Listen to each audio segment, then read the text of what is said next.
I'm Emma Miller, 28 years old, and 6 months ago my entire world collapsed in the span of 3 words. My dad looked directly at me, then turned to a room full of family and friends at my sister's engagement party and introduced her as his only daughter. The silence that followed felt like being underwater, everything muffled, my chest tight, my hands trembling against the cool marble countertop where I'd been arranging the dessert table. But what he did when I confronted him privately later that evening was even worse. If you've ever felt invisible in your own family, like no matter what you accomplished or how hard you tried, you'd never be enough. Please let me know where you're watching from and subscribe to join others who understand this particular kind of heartbreak. The story of how I met my husband Daniel starts in the most ordinary place, a coffee shop on Blaker Street where the espresso machine hissed like an angry cat and the afternoon light streamed through windows that hadn't been cleaned in months. I was 21, fresh out of college with a psychology degree and absolutely no idea what to do with it, working as a barista while I figured out my life. Daniel walked in every Tuesday at exactly 3:47 p.m., always ordered a medium dark roast with exactly 1 sugar, and always said please and thank you, like his grandmother had trained him well. What caught my attention wasn't his looks, though he was handsome in that rumpled professor way with his wire-rimmed glasses and perpetually messy brown hair. It was how he treated everyone from me behind the counter to the homeless man who sometimes sat outside our door. He'd buy an extra sandwich without making a show of it, just quietly hand it over with a genuine smile. The third Tuesday he came in, I accidentally gave him decaf instead of regular, and when he realized it halfway through, he just laughed and said, "Well, I guess I'm sleeping better tonight." That's when I knew I was in trouble. Our first real conversation happened during my break when I found him at a corner table, laptop open, surrounded by stacks of papers that looked like they belonged in a medieval monastery. He was a graduate student in history, specializing in something he called the intersection of folklore and social movements, which sounded impossibly romantic to my 21-year-old ears. He was grading undergraduate essays about the Salem witch trials, and I couldn't help but peek over his shoulder at one particularly creative interpretation that claimed the trials were actually an early form of reality television. We spent my entire 15-minute break laughing about it, and when I had to go back to work, he asked if I'd like to get dinner sometime. Not coffee, not drinks, dinner. "I know this place that makes the best lamb ragu in the city," he said, "and I have a feeling you're the kind of person who appreciates good food." He was right. I'd grown up in a house where dinner was whatever could be microwaved in under 5 minutes, but I'd always dreamed of long meals with wine and conversation that lasted until the candles burned down to nothing. Our relationship built slowly, like good bread rising. Daniel introduced me to his world, bookshops that stayed open until midnight, museums where we could spend entire afternoons debating the meaning of a single painting, restaurants tucked into basement spaces where the owner knew everyone's name. I introduced him to mine, late-night drives with the windows down and music turned up too loud, the way grocery shopping could be an adventure if you approached it right, the art of finding perfect gifts at thrift stores. We fell into rhythms that felt as natural as breathing. Saturday mornings at the farmer's market, where Daniel would spend 20 minutes selecting the perfect tomatoes while I chatted with the flower vendor about which blooms lasted longest. Sunday evenings cooking together in his tiny kitchen, me perched on the counter reading him articles from magazines while he stirred whatever elaborate sauce he'd decided to attempt that week. He had this way of making even the most mundane activities feel significant. Folding laundry became an opportunity to plan our next trip. Washing dishes turned into dance parties when he'd suddenly start humming some old jazz standard and pull me away from the sink for an impromptu spin around the kitchen. The first time I brought him home to meet my family, I was nervous in a way that felt different from normal pre-relationship anxiety. I'd grown up in Westchester in one of those colonial houses that looked perfect from the outside, manicured lawn, matching shutters, the kind of place that belonged in a magazine spread about successful suburban families. But inside, there was always this undercurrent of tension, like everyone was performing their assigned roles rather than actually living. My mother Janet would fuss over dinner preparations for days, making lists and checking them twice, stressed about everything being perfect. My father Robert would retreat to his study with his scotch and his financial newspapers, emerging only when absolutely necessary. And my sister Cassandra, 3 years younger and undeniably beautiful with her glossy black hair and green eyes, had mastered the art of being the center of attention without appearing to try. When Daniel met them, he was his usual gracious self, complimenting my mother's cooking, asking my father thoughtful questions about his work in commercial real estate, and treating Cassandra with the same friendly respect he showed everyone.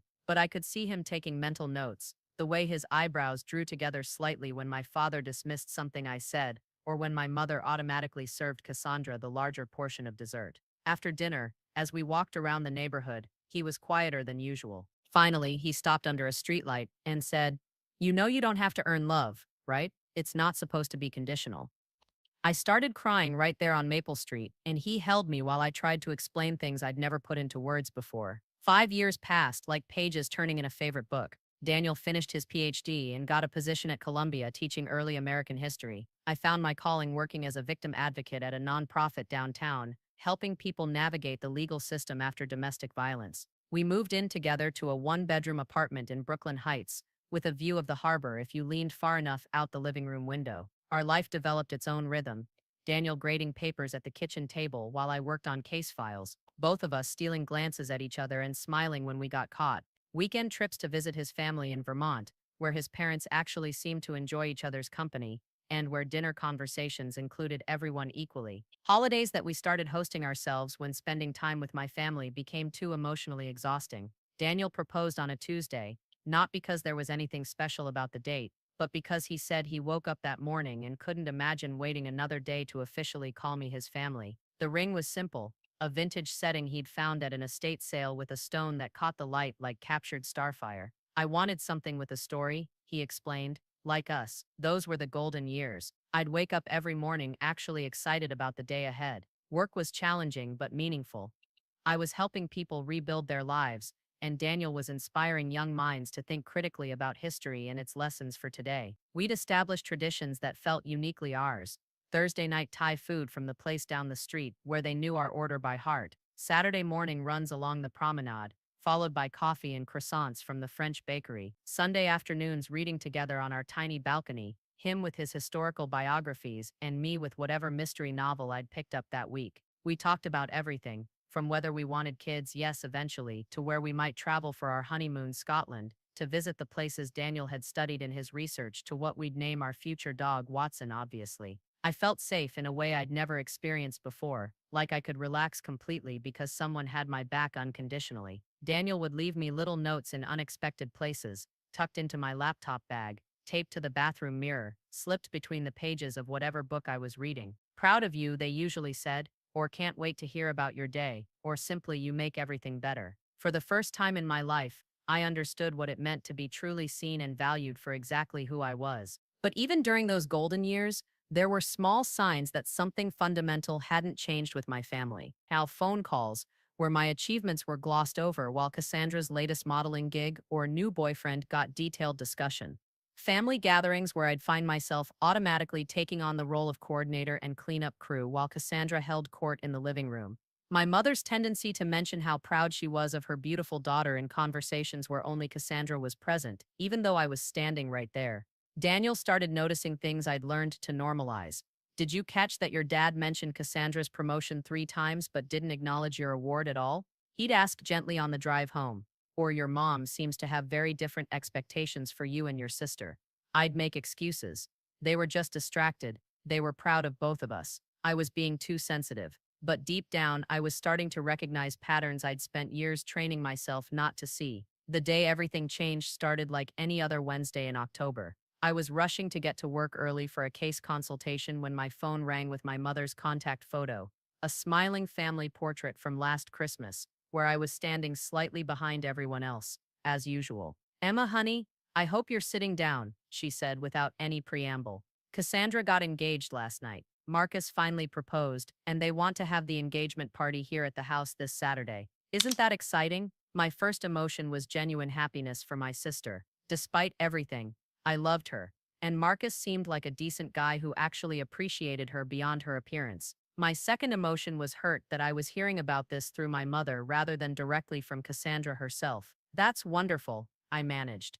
"I'm so happy for her. What can I do to help?" And there it was, my automatic response to any family event. Not "can Daniel and I bring anything?" or "what time should we be there?" but "what can I do to help?" Like I was staff instead of family. The rest of the conversation followed familiar patterns. My mother rattled off a list of tasks that needed to be handled: coordinating catering, picking up flowers, setting up decorations, managing the guest list, while I scribbled notes on the back of a case file folder. And Emma, you know how important this is to your sister. This needs to be perfect. The unspoken message was clear. If anything went wrong, it would be my fault. When I mentioned that Daniel and I had plans to visit his parents that weekend, my mother's voice took on that particular tone that meant I was being selfish. Well, I'm sure they'll understand that family comes first. This is a once-in-a-lifetime event. So I canceled our plans, spending my lunch break calling vendors and my evening after work driving all over Westchester to pick up specialty linens and imported chocolate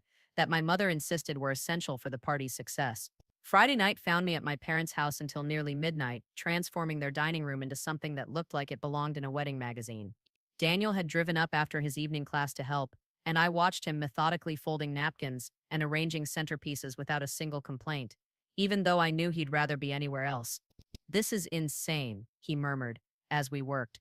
They couldn't hire someone to do this, but he kept working because he knew it mattered to me, even if he didn't understand why. Around 11, Cassandra breezed in from her bachelorette dinner, Marcus trailing behind her looking slightly overwhelmed by the Miller family intensity. She surveyed our work with the critical eye of someone accustomed to having her standards met without effort on her part. "The flowers need to be higher," she decided.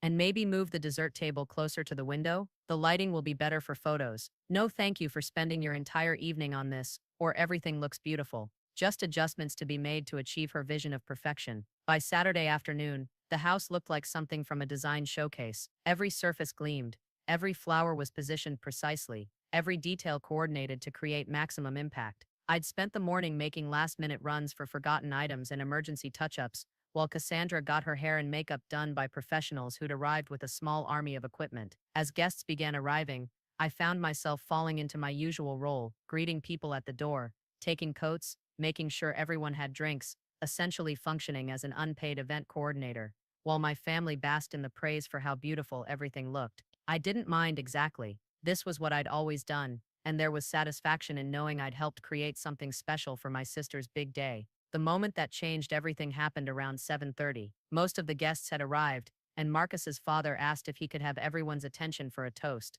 The room quieted, faces turning expectantly toward where Marcus and Cassandra stood near the fireplace, her ring catching the light from the chandelier above. But instead of Marcus speaking, my father stepped forward, clearing his throat in that way that meant he had something important to say. I was standing by the dessert table, making sure there were enough small plates, when I heard him begin. "I want to thank you all for being here tonight to celebrate this wonderful occasion. Marcus, welcome to the family. You're getting not just a beautiful bride, but my only daughter, and I know you'll treasure her as much as we do." The words hit me like a physical blow.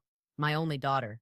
I looked around the room, certain that someone would correct him, that someone would acknowledge the obvious error in his statement, but everyone was smiling and nodding, raising their glasses in agreement. I caught my mother's eye across the room, expecting to see her looking embarrassed or confused by my father's mistake. Instead, she was beaming with pride, completely comfortable with his words. My hands started shaking so badly I had to set down the stack of plates I'd been holding. The sound of them rattling against the marble countertop seemed impossibly loud in the suddenly surreal atmosphere of the party. Daniel appeared at my side immediately, his warm hand on my lower back providing the only solid thing in a room that suddenly felt like it was tilting. "Did he just?" he whispered. But I couldn't respond. I was watching my father continue his toast, talking about how proud he was of his daughter and how blessed their family was, while I stood 10 feet away completely invisible to everyone except my husband. The applause that followed felt like it was coming from underwater, distant and distorted. I managed to paste on a smile and join in the clapping, but inside I was free-falling into a realization that I'd spent 28 years refusing to acknowledge in my father's mind I didn't count as his daughter at all. The rest of the party passed in a blur of forced smiles and automatic responses. I continued playing my role, refilling platters, cleaning up spills, making sure everyone felt welcome, while part of me watched from outside my body, observing this strange performance where I was simultaneously essential to the event's success and completely absent from its meaning. Daniel stayed close, intercepting conversations when people asked if I was okay and covering for when I needed moments to collect myself in the kitchen. Around 10, he quietly suggested we could leave, but I couldn't. Not yet. I needed to understand if what I'd heard was real or if I was overreacting to an innocent slip of the tongue. As the last guests were leaving, I approached my father in his study where he'd retreated with a celebratory scotch and the satisfaction of a successful event. "Dad, can I talk to you for a minute?" He looked up from his newspaper with the vaguely impatient expression he usually wore when I interrupted his private time. What is it, Emma? It's been a long day.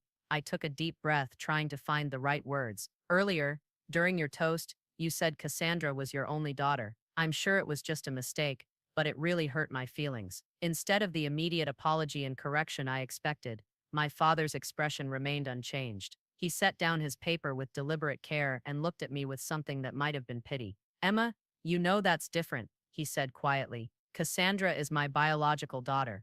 Your family, of course, but it's not the same thing.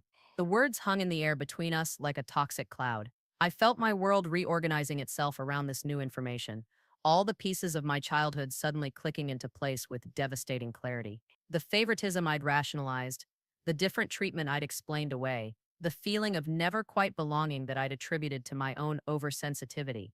It all made sense now. I wasn't imagining things. I wasn't being dramatic. I was literally biologically different, and everyone had known except me. What do you mean? I managed to ask, though I was afraid I already knew the answer. My father sighed like this conversation was an inconvenience he'd hoped to avoid indefinitely. Your mother had you before we got married. She was young. She made a mistake. When we got together, I agreed to raise you as my own. But that doesn't change biology. The casual way he dismissed my entire existence as a mistake felt like being stabbed. But it was what came next that really destroyed me. I've provided for you, paid for your education, given you my name. I think that's more than generous, considering. As if loving me, being proud of me, treating me as an equal to my sister, was some kind of unreasonable expectation. As if 28 years of feeling like I was never quite good enough had actually been me being ungrateful for charity. I should have appreciated more. I left his study without another word, walking through the perfect party setup I'd spent days creating, past the photos on the mantle where Cassandra was prominently featured, and I was always slightly out of focus or cropped at the edge. Daniel was waiting by the front door with our coats, having somehow sensed that this conversation was going to end our evening. The drive home passed in complete silence, my mind too stunned to process what I'd learned. It wasn't until we were back in our apartment that the full impact hit me. I sat on our couch, the one we'd picked out together at a flea market in Park Slope, the one that had witnessed countless movie nights and lazy Sunday mornings, and told Daniel everything my father had said. Watching his face cycle through disbelief, anger, and protective fury helped me understand that my reaction wasn't an overreaction. Emma, he said carefully, even if what he's saying is true about biology, the way he just told you is inexcusable, and the way he's treated you your whole life is inexcusable regardless. We stayed up until 3 in the morning, Daniel holding me while I cried for the father I'd thought I had, and the family I'd believed I belonged to. Over the next few days, I found myself replaying every interaction I'd ever had with my parents through this new lens. The way my mother had always seemed slightly anxious around me, like she was waiting for me to discover some secret she was keeping. The way my father had never quite met my eyes when I talked about achievements or dreams, as if my successes were interesting, but not really his concern. The way Cassandra had always been daddy's girl, while I'd been, what? The helpful one, the responsible one, the one who could be counted on to manage details and logistics while the real family members enjoyed the spotlight.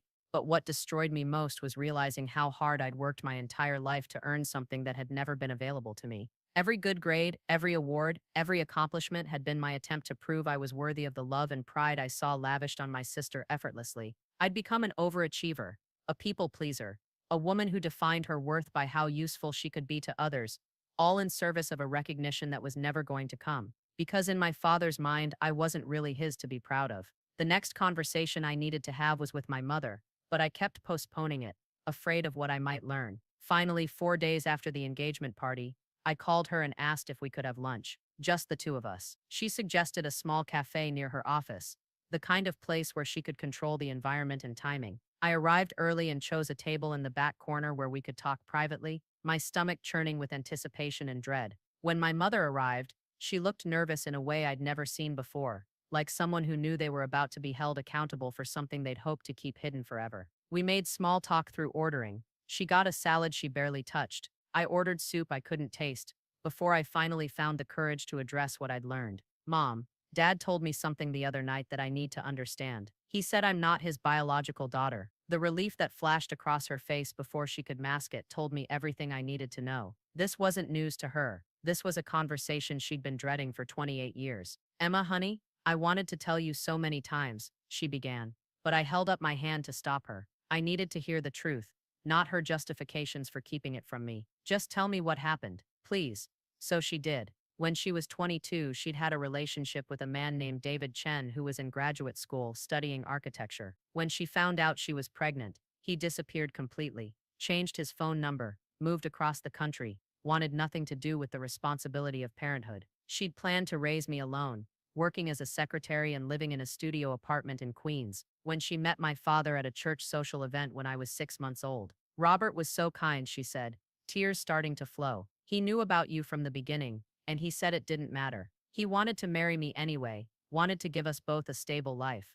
The picture she painted was of a man who'd rescued us from poverty and uncertainty, who'd given me his name and his protection even though he had no obligation to do so. But as she talked, I began to understand that the arrangement had never been about love. It had been about convenience and appearance. My father got a wife who was grateful enough to never challenge him, and a ready-made family that made him look generous and responsible. My mother got financial security and social respectability, and I got a lifetime of feeling like I was an obligation rather than a joy. Why didn't you tell me? I asked. Why let me grow up thinking something was wrong with me because he treated Cassandra so differently? My mother looked down at her untouched salad, her voice barely above a whisper. Because I was afraid you'd want to find David.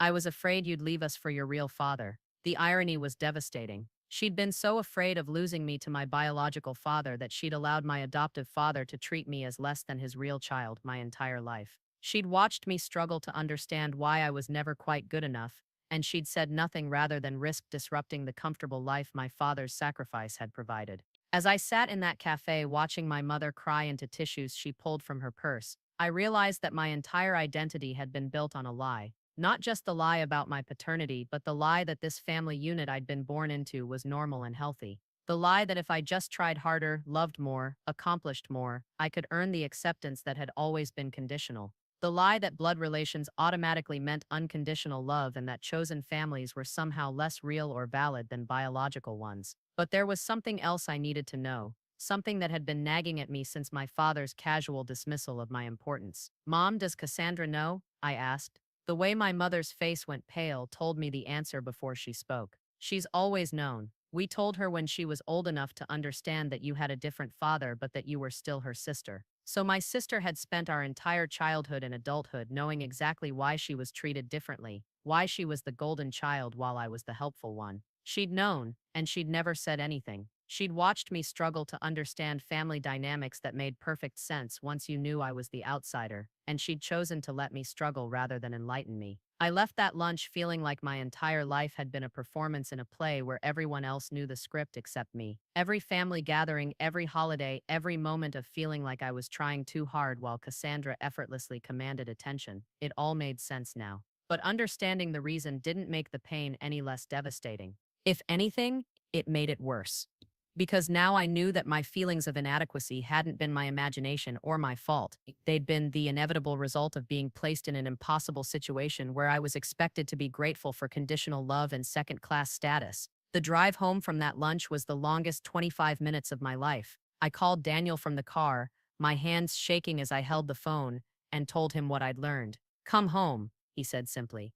We'll figure this out together. By the time I walked into our apartment, he'd already canceled his afternoon classes and was waiting with tea and the kind of fierce protective love that I was only beginning to understand was what family should actually feel like. We talked through everything my mother had told me, Daniel asking the questions I hadn't thought to ask and helping me see patterns I'd been too close to recognize. Emma, he said finally, you know this doesn't change anything about who you are, right? You're still the same person who puts herself through college, who helps domestic violence survivors rebuild their lives, who spent 3 days making sure your sister's engagement party was perfect even though she never thanked you. The only thing that's changed is now you understand why they treated you differently, and now you can decide whether you want to keep accepting that treatment. That night, lying in bed next to my husband, I made a decision that felt both terrifying and liberating. I was done trying to earn love from people who had decided I wasn't worth their full acceptance. I was done making excuses for treatment that I would never tolerate from strangers, let alone family. I was done pretending that biology was the only thing that made relationships real and meaningful.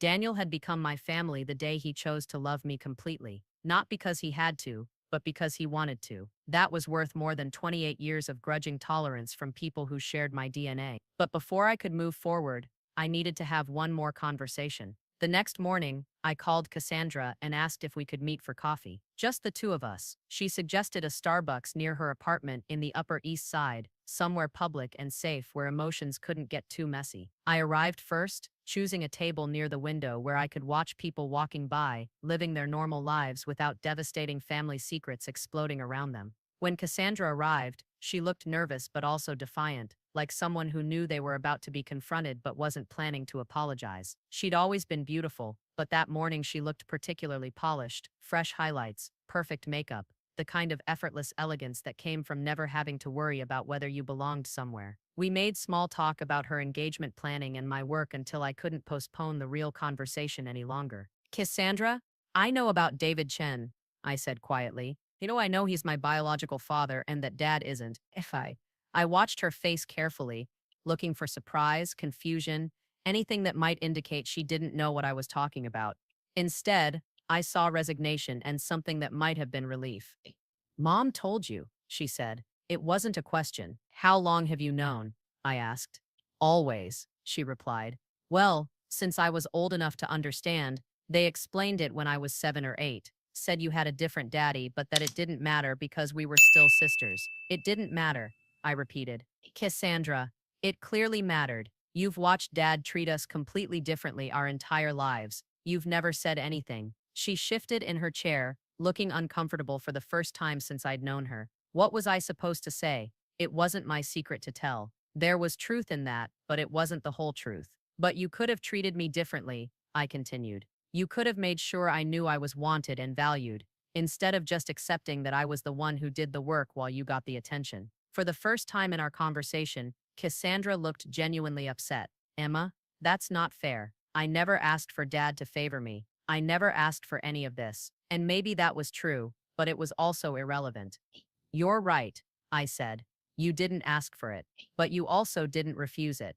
You never once said, hey, Emma should be included in this, or Dad, you're being unfair to my sister. You just accepted the benefits of being the favorite, while I spent 28 years wondering what was wrong with me. We sat in silence for several minutes, the noise of the coffee shop creating a buffer around our conversation. Finally, Cassandra spoke. I was afraid, she said quietly. I was afraid that if I rocked the boat, if I made Dad acknowledge that he was treating you differently, he might decide he didn't want either of us. At least with things the way they were, we both had a home. It was the most honest thing she'd ever said to me, and it helped me understand that she'd been protecting herself the only way she knew how. But it also made me realize that she'd chosen her own security over my emotional well-being every single day for 20 years. I understand why you made that choice when we were kids, I told her. But we're adults now. You're getting married, starting your own family. You could have told me the truth at any point in the last 10 years. She nodded, tears starting to fall. I know.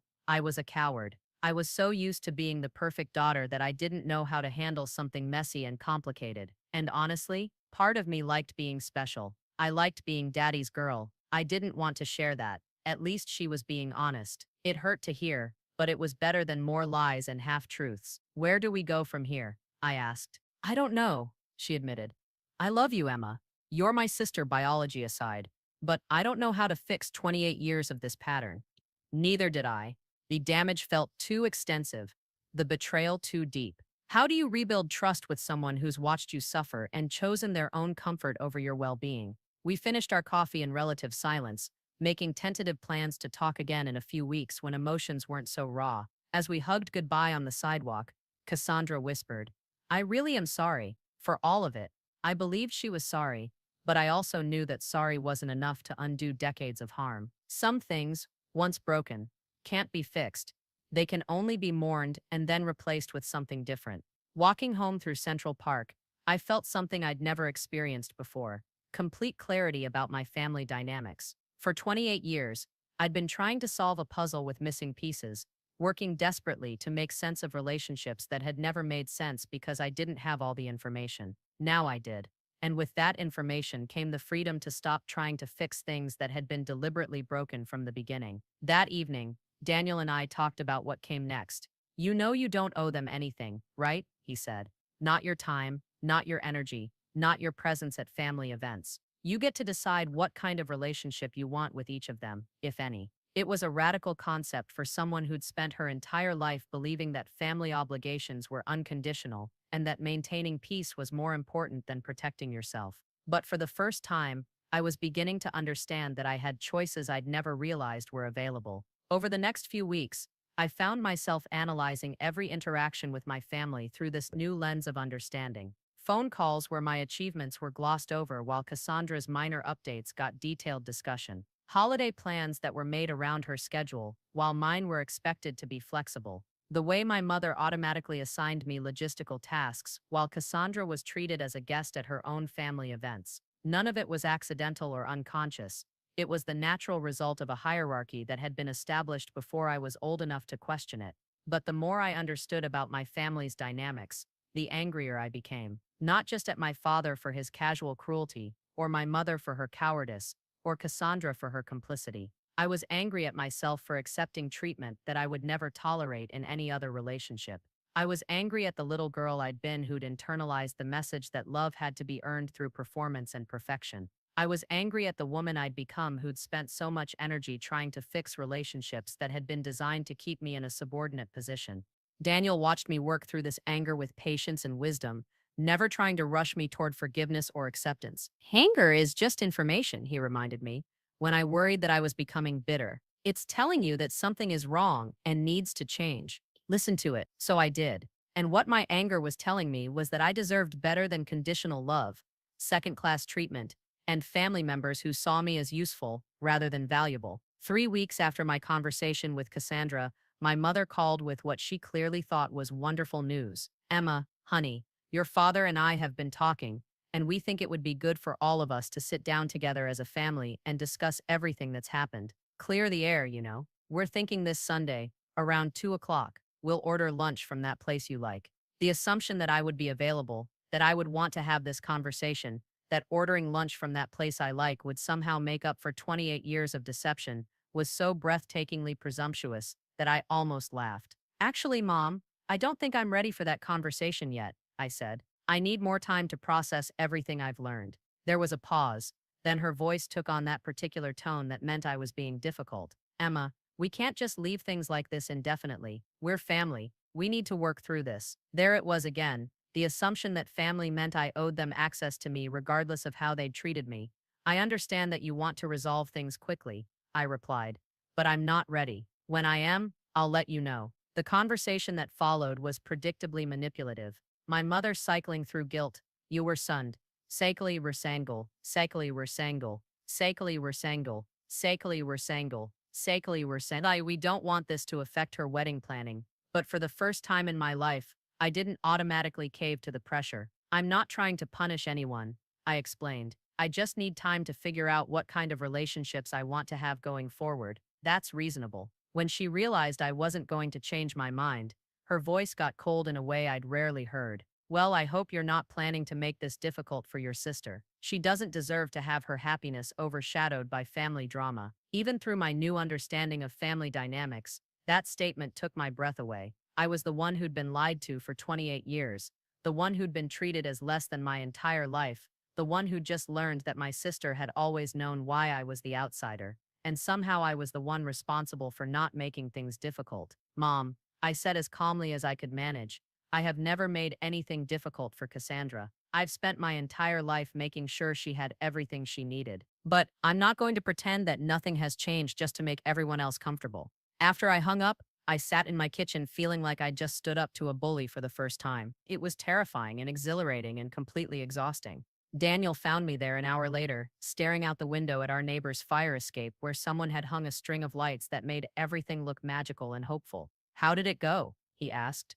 I think I just set my first boundary with my family, I said. It was harder than I expected. He kissed the top of my head and started making dinner, giving me space to process this new version of myself.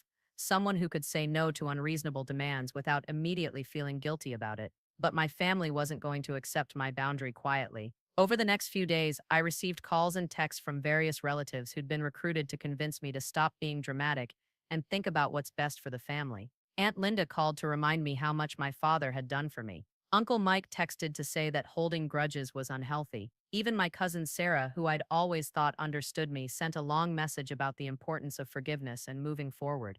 It was like watching a coordinated campaign designed to wear down my resolve through sheer volume of pressure. The most devastating message came from Cassandra herself. Emma, I know you're hurt and you have every right to be, but mom is crying every day and dad is drinking more than usual. You're tearing this family apart. Is that really what you want? Reading those words, I felt the familiar tug of guilt and responsibility that had controlled my decisions my entire life. For a moment, I wavered. Maybe I was being too harsh. Maybe I should just go to the family meeting and try to smooth things over. Maybe maintaining family unity was more important than protecting my own emotional well-being. But then I showed the message to Daniel, and his reaction helped me see it clearly. Emma, look at what she's saying. Your mother is crying, presumably because she's facing consequences for her choices for the first time in 30 years. Your father is drinking because he said something cruel and hurtful and you didn't just absorb it quietly like you usually do. You're not tearing anything apart. You're just not holding it together anymore. He was right. I'd spent so much energy over the years being the family peacekeeper, smoothing over conflicts and managing everyone's emotions, that they'd forgotten I was a person with my own needs and feelings. I texted Cassandra back. I'm not tearing anything apart. I'm just not fixing things anymore. There's a difference. I turned off my phone for the rest of the evening and spent the time reading in bed next to Daniel, feeling something I'd never experienced before, the peace that comes from knowing you're exactly where you belong with exactly the right person. But I knew the pressure was only going to intensify, and I needed to be prepared for whatever came next. The following week, I made an appointment with a therapist who specialized in family trauma and Dr. Martinez was a woman in her 50s with kind eyes and a direct manner that reminded me of my favorite college professor. In our first session, she listened to my story without interruption, taking notes occasionally, but mostly just witnessing my pain with the kind of professional compassion I'd needed my entire life. Emma, she said, when I finished, what you're describing is a form of psychological abuse called scapegoating. One child is designated as the golden child who can do no wrong, while the other becomes the scapegoats who's blamed for family problems and never quite measures up. It's not about anything you did or didn't do, it's about dysfunction in the family system itself. Having a name for what I'd experienced, understanding that it was a recognized pattern rather than my personal failure, felt like being handed a roadmap out of a maze I'd been lost in my entire life. Over the next several sessions, Dr. Martinez helped me understand that my family's reaction to my newfound boundaries was predictable and actually proved that I was making healthy changes. Dysfunctional families resist change because it threatens the roles everyone has learned to play, she explained. When the scapegoat stops accepting their designated role, the whole system becomes unstable. That's why they're pushing so hard for you to get over it and return to normal. Normal served their needs, even if it was destroying you. Armed with this new understanding and professional support, I felt stronger in my resolve to protect myself, even when the pressure from my family intensified. 2 weeks before Cassandra's wedding, my father called me directly for the first time since the engagement party. Emma, this has gone on long enough, he said, without any greeting or pleasantries. Your sister shouldn't have to worry about family drama on her wedding day. I think you should consider whether you're being fair to her. The irony of him lecturing me about fairness wasn't lost on me. Dad, I said, I haven't created any drama. I've just stopped pretending that everything is fine when it isn't. He was quiet for a moment, then his voice took on the authoritative tone he'd used to end arguments when I was a child. Well, I hope you'll think about what's really important here. Family is family, Emma. That should mean something. You're right, I replied. Family should mean something. It should mean unconditional love, equal treatment, and honesty. When you're ready to offer those things, we can talk. I hung up before he could respond, my heart pounding but my conviction solid. For the first time in my life, I'd told my father exactly what I thought without apologizing or trying to soften the impact. The next call came from Cassandra 2 days later, and this time, she was angry. Emma, if you don't come to my wedding, I will never forgive you. This is the most important day of my life, and you're ruining it with your selfishness. I let her vent for several minutes, listening to accusations that I was jealous, vindictive, and cruel. When she finally paused for breath, I said quietly, Cassandra, I haven't decided whether I'm coming to your wedding yet, but if I do come, it will be because I want to celebrate your marriage, not because you've guilt-tripped me into it. The conversation that followed was the most honest one we'd ever had. For the first time, I told her exactly how her complicity in my mistreatment had affected me. I explained that watching her enjoy the favoritism she knew was unfair had been almost as painful as the favoritism itself. I told her that her silence had made me question my own perceptions and sanity for years, and I made it clear that moving forward, our relationship would have to be based on equality and mutual respect, not the old pattern of me giving everything while she took what she wanted. I don't know how to have a different kind of relationship with you, she admitted. This is all I've ever known. At least she was being honest. Then, maybe we need to take a break from having any relationship while we both figure out what a healthy one would look like, I suggested. The silence that followed was heavy with the weight of 28 years of dysfunction finally being acknowledged. 3 days before the wedding, I made my decision. I would attend the ceremony, not because I'd been bullied into it, but because I wanted to support Cassandra's marriage to Marcus, who had always treated me with respect and kindness.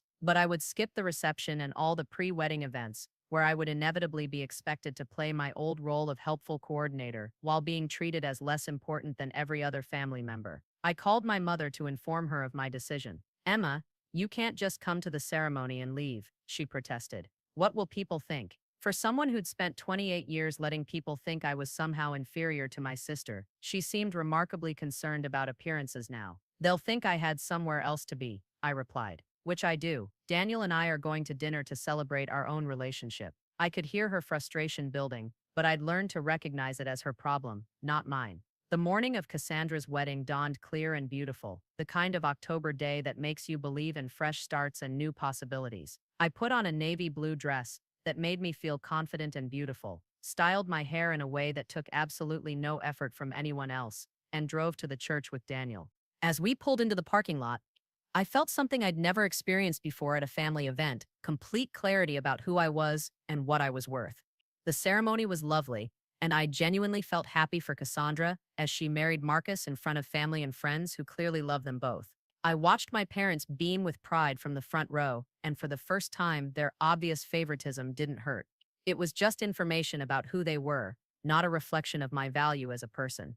When the officiant asked who supported this union, I raised my hand along with everyone else, because I did support Cassandra's happiness, even if I couldn't support the way she'd treated me. After the ceremony, as people moved toward the reception hall, I approached Cassandra in her beautiful white gown. "You look absolutely radiant," I told her, and I meant it. "Thank you for coming," she replied, tears in her eyes. "I know things have been difficult." I hugged her carefully, trying not to wrinkle her dress. "I hope you and Marcus have a wonderful life together," I said. "You deserve to be happy." And I meant that too. As Daniel and I walked back to our car, my mother intercepted us. "Emma, please reconsider staying for the reception. People are going to notice you're not there." For a moment, I felt the old familiar pull to sacrifice my own well-being to avoid disappointing others. But then I looked at Daniel, who was watching me with love and pride, and I remembered that I had a choice. "Mom, I'm not responsible for managing other people's expectations or opinions. I came to witness Cassandra's marriage, and I did that. Now I'm going to go celebrate my own relationships with people who value me unconditionally." We drove to a small Italian restaurant in Brooklyn, where Daniel and I had gone on our third date, a place that held good memories and no complicated family history. Over wine and pasta, we talked about the ceremony and how strange it had felt to participate in my family's celebration while maintaining emotional distance from their drama. "I'm proud of you," Daniel said, raising his glass. "You handled that with more grace than they deserved." As we clinked glasses, I realized that this quiet dinner with my chosen family felt more like home than any gathering with my biological relatives ever had. The aftermath of my boundary setting came in waves over the following weeks. Text messages from relatives who'd heard my side of the story from my parents, each trying to convince me that I was overreacting or misunderstanding the situation. A long email from my father explaining his perspective and outlining all the ways he'd provided for me over the years, as if financial support somehow justified emotional neglect. Several attempts from my mother to arrange mediated conversations where I could express my feelings, and then we could all move on as if nothing had happened. Each of these attempts to re-engage me in the old patterns was an opportunity to practice my new boundaries.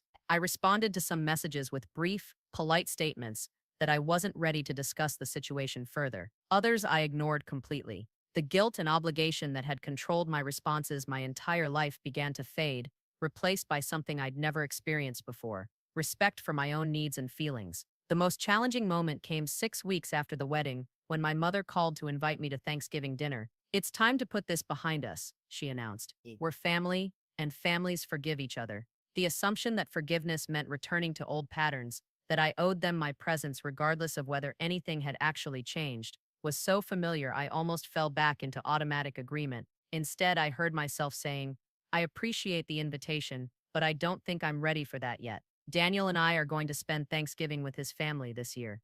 The silence that followed was deafening. When my mother finally spoke, her voice was cold with the kind of controlled anger I'd learned to fear as a child. "I see. Well, I hope you know what you're doing, Emma. Some bridges, once burned, can't be rebuilt." There was the threat I'd been waiting for, the implication that if I continued to protect myself, I would lose my family permanently. For 28 years, that threat had been enough to keep me in line. But now, having experienced what real family felt like through Daniel's relatives who welcomed me warmly and treated me as an equal, I understood that losing toxic relationships wasn't actually a loss. "I'm not trying to burn any bridges, Mom," I replied. "I'm just not willing to cross them on my knees anymore." After I hung up, I sat in my kitchen feeling something I'd never experienced after a conversation with my mother: peace. I'd told the truth about my needs without apologizing for them, and the world hadn't ended. Thanksgiving with Daniel's family was a revelation. His parents asked about my work with genuine interest and pride. His sister included me in planning conversations and inside jokes. When his nephew spilled grape juice on my dress, 3 people immediately offered stain removal solutions and genuine concern for me, not annoyance that I'd somehow failed to prevent the accident. The warmth and inclusion I felt that day wasn't because I'd earned it through perfect behavior or useful contributions.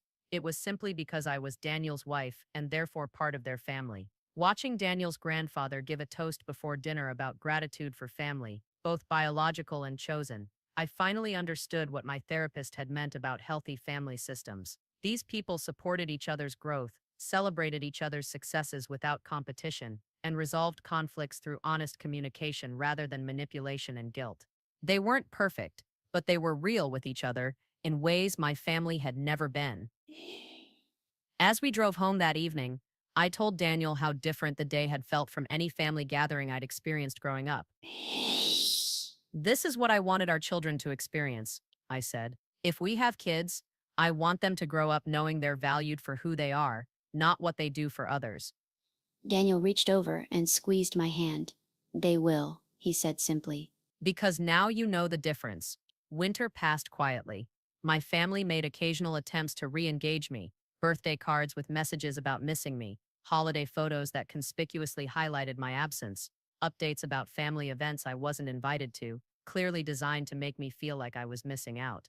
But each attempt felt less powerful than the last. I was building a life based on mutual respect and genuine affection, and the contrast made their manipulation tactics seem desperate and transparent. Spring brought unexpected news. I received a call from a woman named Jennifer Chen who introduced herself as David Chen's daughter, my half-sister. She'd found me through ancestry DNA testing and wanted to know if I was interested in connecting. My first reaction was panic. I'd spent so much energy establishing boundaries with one family that the thought of navigating relationships with another felt overwhelming. But as Jennifer and I talked over coffee, I discovered something remarkable: a biological relative who was genuinely interested in knowing me without any agenda or expectations. She told me about our father, who'd become a successful architect in Seattle and had always wondered about the daughter he'd left behind. She shared photos of half-siblings I'd never known existed, all of whom looked like me in ways that Cassandra never had. Most importantly, she made it clear that they were interested in a relationship with me if I wanted one,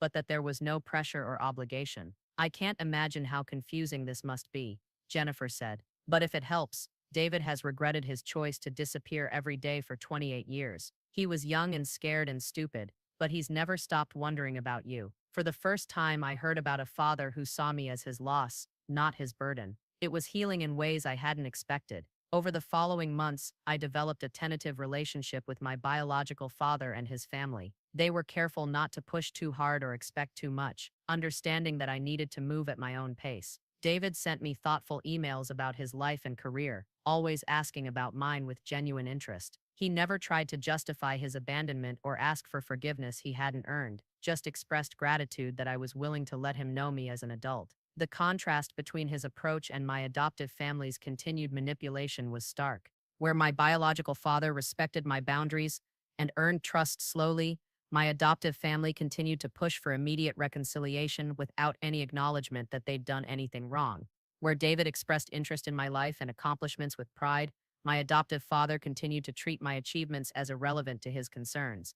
A year after Cassandra's wedding, I received news that my adoptive father had suffered a mild heart attack. Despite everything that had happened between us, my first instinct was concern and a desire to help. I called my mother immediately to ask about his condition and what support they needed. But even in crisis, the old patterns emerged immediately. "Oh, Emma, thank goodness you called," my mother said. "Maybe now you'll realize what's really important. Family shouldn't be divided like this." I offered to drive up that evening to help with whatever they needed: meals, errands, coordination with doctors.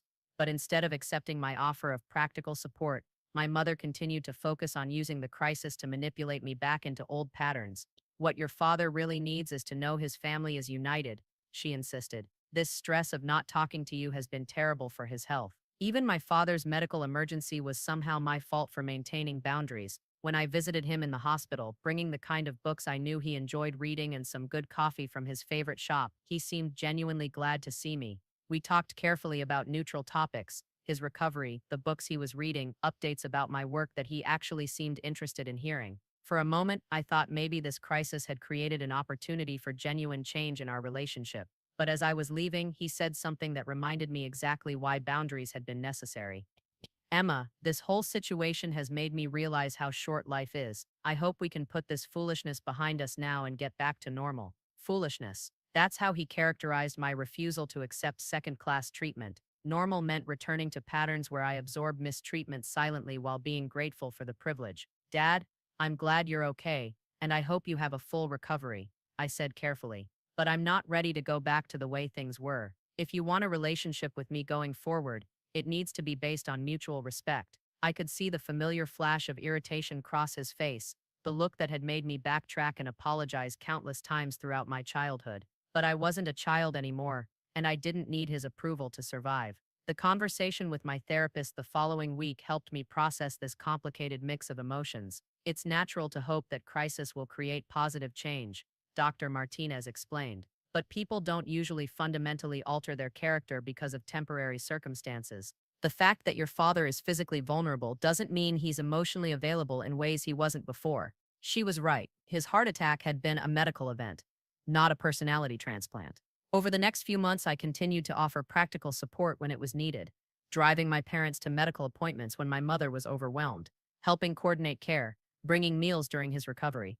But I maintained firm boundaries about the emotional manipulation and refused to discuss reconciliation that was really just pressure to return to old patterns. My parents seemed confused by this approach, accepting help from someone who wouldn't let them treat her badly, but it felt authentic to me. I could care about their well-being without sacrificing my own. The real test of my new boundaries came 8 months later when Cassandra called to tell me she was pregnant. My first reaction was genuine joy for her. Despite everything that had happened between us, I wanted her to experience the happiness of becoming a mother. But I also knew this news would bring renewed pressure for me to reconcile with the family, so the baby could have everyone present for its milestones. "Emma, I really want you to be part of this baby's life," Cassandra said, and I could hear real emotion in her voice. "I want my child to know their aunt."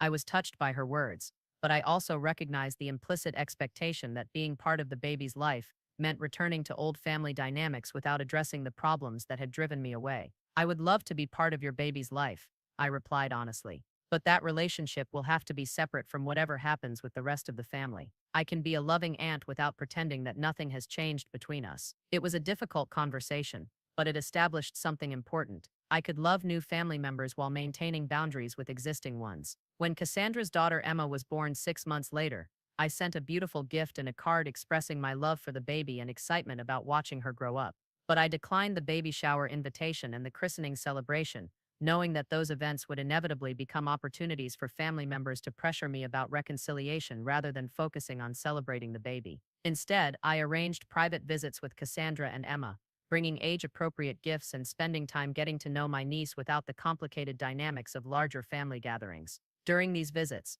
Cassandra and I developed a new kind of relationship, more honest than anything we'd had before. built around our shared love for Emma rather than the old patterns of competition and resentment. I think I'm starting to understand what you meant about healthy relationships, Cassandra told me during one of these visits, watching me read to Emma from a picture book about brave princesses. Marcus and I have been talking about how we want to raise her, and we don't want her to feel like she has to compete for our love or prove her worth through achievements.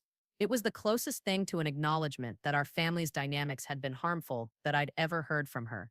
These small moments of growth gave me hope that some relationships could evolve, even if others remained stuck in dysfunction. Not every family member was capable of change, but some were willing to try when motivated by love for the next generation. It wasn't the dramatic reconciliation that my parents kept pushing for, but it was something real and sustainable. 2 years after that devastating engagement party, I found myself in a place I'd never expected, genuinely happy and at peace with my life choices. My marriage with Daniel had deepened through the challenge of establishing new family boundaries. My relationship with my biological father and his family continued to develop slowly and naturally, based on mutual interest rather than obligation. My career continued to flourish as I applied the boundary-setting skills I'd learned in my personal life to my professional advocacy work. Most importantly, I'd learned to distinguish between healthy relationships and toxic ones, between love that was freely given and conditional approval that had to be earned through compliance. The family I'd built through choice, Daniel, his relatives who'd embraced me, close friends who supported my growth,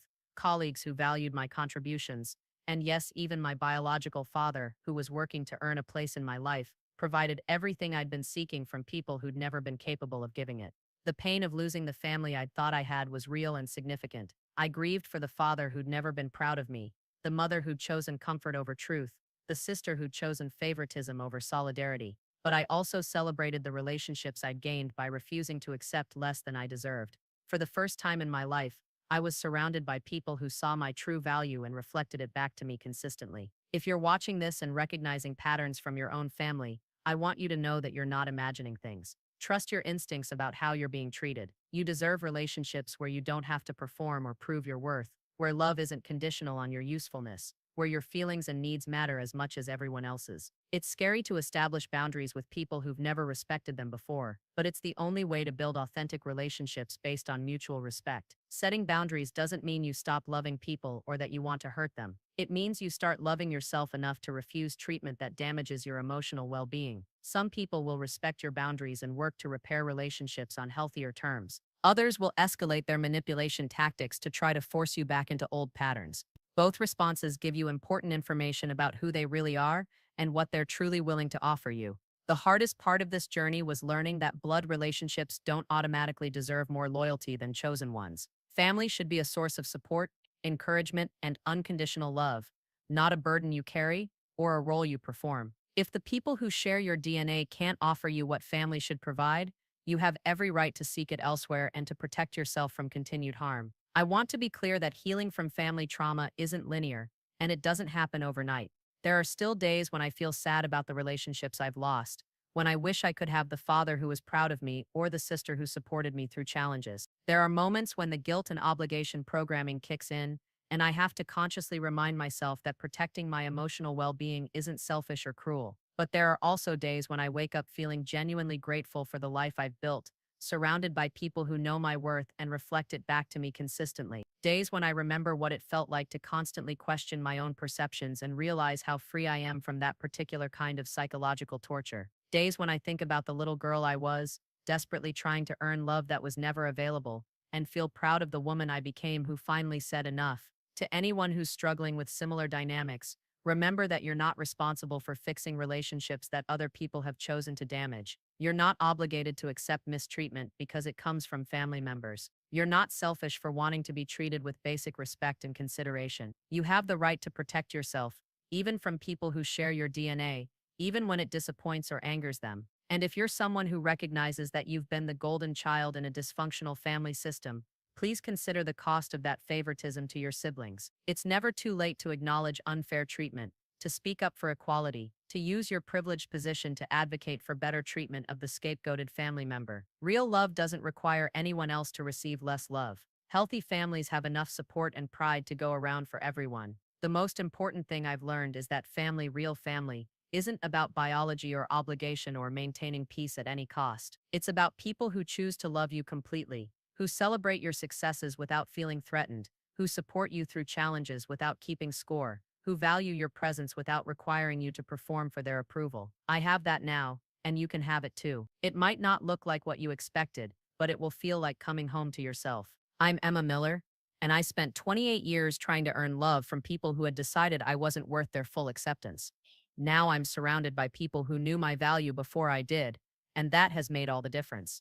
Thank you for watching, for sharing your own stories in the comments, and for choosing to build the kind of family relationships that nurture rather than diminish everyone involved. If this resonated with you, please subscribe and let me know in the comments what boundaries you're working on setting in your own life. You deserve relationships that help you flourish, and sometimes that means letting go of the ones that were designed to keep you small. You're worth so much more than conditional love, and I hope you never settle for less than you deserve.